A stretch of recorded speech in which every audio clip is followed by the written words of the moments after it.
All right, good morning, everyone. This is Jeff Smith from Teldio, and thank you for joining us this morning for our manufacturing webinar. A couple of housekeeping things before I get started.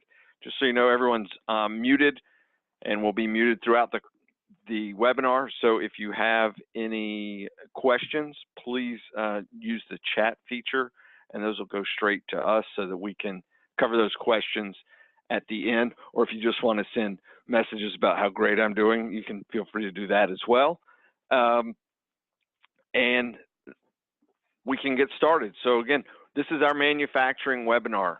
A little bit about us, although I think most of the people on here are already familiar with us, but we've been doing applications for 10 years now. And it's something that, you know, when Motorola introduced Turbo, they introduced the ability to develop applications. We've been a part of the Motorola development program ever since. Today, we're going to talk about some applications and how they relate to your manufacturing customers. We want to increase productivity and minimize downtime, make sure everyone is connected, and also increase worker safety. So to increase productivity and minimize downtime, we want to talk about our ACS, our alarm control system. Well, alarm control system basically takes alarms that the plant is giving out, and we filter those through our server that's located on the customer's premises and send those alarms out to the proper people. Now, those alarms are filtered by the location, the time of day, and the competency of the people. And that's the important part, is engineering alarms are going to go to people in engineering. If it's a maintenance alarm, it's going to go to maintenance. So not everyone gets all of the alarms that go out in a day.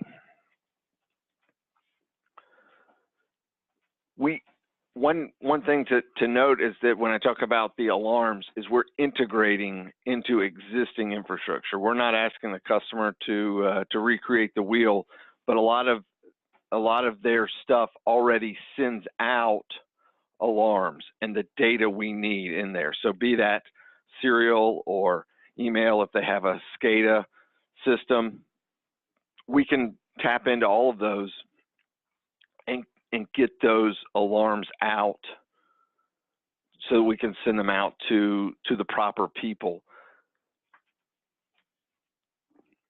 As I touched on the last slide, sending the alarms to the proper people based on the alarm type and the schedule, then people are getting alarms as soon as they happen. You know, a lot of plants I go to, there's all sorts of lights and alarms going off, and no one really knows what's going on, because I always ask, because it's important, and making sure that those alarms go to the right people is crucial in getting the problem fixed immediately. The other thing is we can send out multiple different ways. So we can send a text message to a radio. We can send a voice message to a radio. That's a pre-recorded WAV file. We can send an email. We can send a pop-up on a Windows machine. We can actually even make phone calls, turn on lights, sirens, things like that. So there's lots of different ways to get these alarms out to the proper people.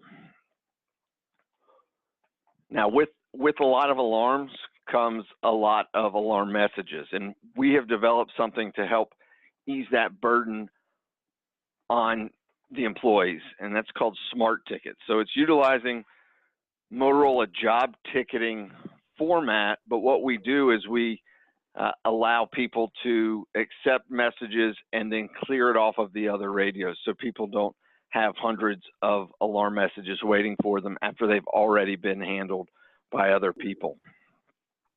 So let's take a look at what that would look like. So we'll talk about, we had a customer one time, and it was a yogurt plant, and they actually had a couple $100,000 of their raw material, obviously that's milk for yogurt, in a refrigeration unit, and that refrigeration unit went bad, so they lost all of their raw materials. The way that would look on alarm control system is the message would go out, and you can see it's going out to all these radios. The first person can actually accept that, and then once they accept that, no one else will have to go in and do anything. You can see it shows up on the screen if they're looking at their radio, accepted by another. And then when they actually go in to look at, if they were, say you were in a meeting, you go in to look and see how many alarms you have. If they've been accepted by other people, then it's going to show 0. And you can see that there's an accepted option there on that radio, on the SL7550. Another use case would be a fire alarm. So a lot of people don't have radios in a manufacturing environment. You know, we try and get them to everyone, but back office people often don't have radios, but you need to be able to raise alarms for everyone, especially for something as important as a fire alarm. So the Windows pop-up message that I talked about earlier, here's an example of that. It pops up over everything. It just runs in the background. It's unintrusive until there's an alarm, and then it pops up to let someone know that they need to evacuate or any other type of alarm.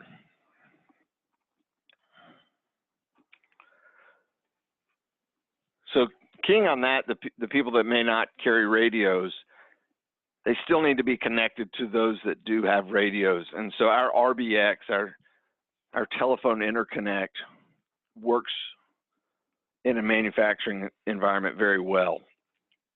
So we're going to use, again, we're using their current technology. So if they have a SIP-based PBX, that's great. We'll tie into that. We can also tie into analog phones. And it's great, especially in manufacturing environments, because as we all know, radios are more rugged for people on the floor. So it's not as good for them to carry cell phones or even IP phones because of coverage issues. So in general, radio is going to cover a manufacturing environment far better than any other technology. And so our RBX allows people on phones to dial in to those radios that are out there. So, and our telephone interconnect is made for the digital age. So you're not using DTMF codes and things like that, like the old phone patches. So there's things on the radio like phone book. There's a quick dial, so you could have one number saved to dial on a button press, call history, and there's also auto answer for people that may work with their hands all the time and can't reach down to grab the radio. So we can do a few different types of calls as well. So there's private calls, so that's one-to-one. So that's a radio user dialing into someone in the office or vice versa. And again, because we're tying into their phone system, these are 4-digit dials. So it's dialing out. You can dial a radio just as if you were dialing someone down the hall. So with talk group calls, we do, that's one-to-many. So someone may call in and need to talk to everyone in maintenance, say, and they'll dial the 4-digit extension, and then they'll be bridged into that call, and it will be like just another talk group call. That phone is like another radio in the talk group during that call. And then lastly, we have call groups. Call groups allow you to dial a number that will ring a group of radios, and then the first person that answers that call is then in a one-to-one call with the phone user. Everyone else can go about their business.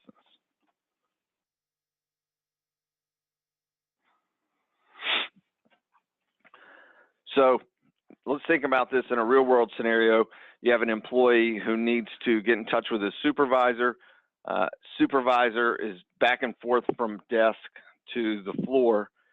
And so the best way for them to do that is to utilize RBX. So the employee picks up their phone and dials the manager's number on their desk phone. And when they call the desk phone, it rings, and that supervisor may be out on the floor, maybe walking around, maybe in a meeting. RBX supports the ability for rollover ringing or simultaneous ringing, so it can get both so the call is missed at the desk phone, it will ring on the supervisor's radio, and they can discuss the issue. All right, worker safety. This is a hot button one, and this is something that depending on your locality or depending on the unions that are in place, is something that needs to be in place for the workers, and that's our lone worker or man down. So man down is something that we're all familiar with. It works on the accelerometer in the radio. So when that radio goes past a certain angle for a certain amount of time, that will trigger an alarm, or if it sits still for a certain amount of time. So that could be something like as basic as a nap, but it could also be someone has a heart attack and isn't moving. That will also trigger an alarm. Centralized lone worker, on the other hand, actually reaches out and pings the radio at a predetermined amount of time, and you can also be set by schedule. So if you know that people are going to be by themselves from, let's say, 9 to 10 at night, we can automatically turn on lone worker for that time to monitor that employee that's by themselves. But basically what it does is it sends a message to the radio and says, it's the alive check, and that person then responds to the alive check to verify that they are okay. If there's no reply, then you can see there's a retry feature. So, maybe they just couldn't grab the radio in time.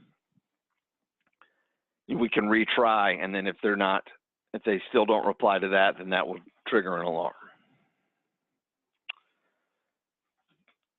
For this, tons of plants operate 24/7. A lot of plants, though, and third shift, they may not have as many people in it. They want to make sure that those people are monitored. So they run a skeleton crew in the evening, and they want to make sure those people are safe. You can use either one or both of these. So for man down, obviously, we're talking about the motion of the radio. Someone falls and the radio sends out an emergency alarm. One thing to note, so Motorola does have man down, and for some environments, it's perfect for them.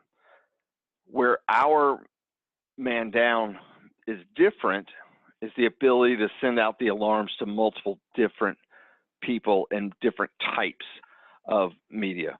So with Motorola's man down, it just sends out an emergency alert over the radio, which is fine if there's a lot of people around. If there are not a lot of people around, you may need to send that message out to other people. So you may need to make a phone call. You may need to send an email. You may need to call 911, all of the things that we can do. So it really depends on the environment and the use case for which is going to be the best product for your customer. Same thing with lone worker. So lone worker is, this is not something we invented, but again, it's what happens with the alarm in the event of an emergency. Who are you going to notify? What are they going to do? Are they going to be around to hear that message? So you can see if they're not okay, no reply is going to be what generates the alarm. So again, when you're looking at manufacturing, being able to get alarms from your machinery, your lines, your building management system, all things like that could take a manufacturing plant offline. And we know that our manufacturing plants all know exactly how much money it costs them every minute, every second, every hour, what have you, that they are down. They can attach a price to that. And anything they can do to prevent that downtime is ROI for them right there. Then making sure that everyone stays connected so that the office can talk to the people with radios on the floor, and a supervisor off-site can talk to those employees with his cell phone.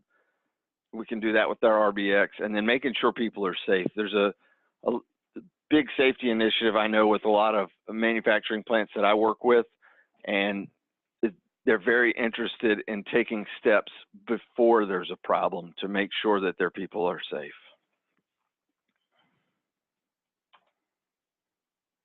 And that concludes my portion of it, but let's see if there's any questions. I think Dee is manning the questions today. Yeah. Thanks, Jeff. That was a great job. Actually, very first comment in here was from Mark saying that you were doing great so far. I made sure it wasn't Mark from Teldio. It was it was someone else. So, a couple of questions that have come through so far. And by the way, to reiterate, if you have questions, just use the chat feature and we will get it. When you started talking about the RBX feature, Keith asked the question how this is connected to the alarm system. So it's a separate application, but I do want to bring up the point. So we can connect phones to the alarm system in the sense where when an alarm goes off, whether it be from the manufacturing plant, product machinery, or anyone at the lawn work or man down events, we can make a phone call out to a local supervisor or a security team or even 911 with a pre-recorded message. So, and we could set it up so that it escalates one after the other. So it calls the local supervisor, they can enter in a code to acknowledge. If they don't, then it goes to the next person and the next person and so on. So there is integration between the RBX and ACS man down lone worker as well. Next question from Patrick was, so the ACS goes to phones and smart devices, correct? So ACS, yeah, it goes to radios. It could go to just phones as just SMS text, but it can go to smart devices. We have that iOS and the Android app that it can go to. Yeah. So yeah, and it could go to PC clients as well. I think the question was, can the internet interconnect, the RBX phone interconnect, can it also go to the same smart devices? So the RBX is purely just on its own. It's just phone calls between radios and phones, but the phone can be a desk phone, a cell phone, anything that can take a phone call. But we do have those different types of phone calls, as Jeff mentioned, where it could be a one-on-one call, or you talk to everyone in a particular talk group, to use the all-call function, trigger the all-call function from a phone to talk to everyone, or just ring someone and the first person to pick up would be the person. Yeah, and I think, Patrick, you asked about a workstation as well. So for a workstation, what you would be able to do is, as it shows in the screen here, you'll be able to get a fire alarm pop up when there's an alarm. For RBX, there's really no workstation component, but you can use RBX to, through a workstation just to see a call log of everyone who's called, and we also have a recording feature which records all the phone calls between the radios and the phone users. Next question. Does Teldio have their own work ticket software, or do you integrate into other vendor work ticket software? So answer is both, yes and yes. So we have our own work ticketing system, which it's a very simple system where you just need a LAN connection and a control station, and it creates a web app locally hosted where you can log in and email, send work tickets to individual radios, radio groups, or even email users. And as they respond back, the messages pop up on a dispatcher screen, so you are aware of the status. You can resend tickets, you can edit them, you can reassign them. So it's a very simple and very easy to use piece of software, and it's very cost effective as well. But if you already have a work ticketing system, we can work with that as well. So, it depends on the output. Usually works to get the system output via email. So ACS can take that email in. It could even be our email gateway, which wasn't really featured here, but we have an email gateway that can take email, send it to a radio, get a response back, and send it back as an email. So we have options.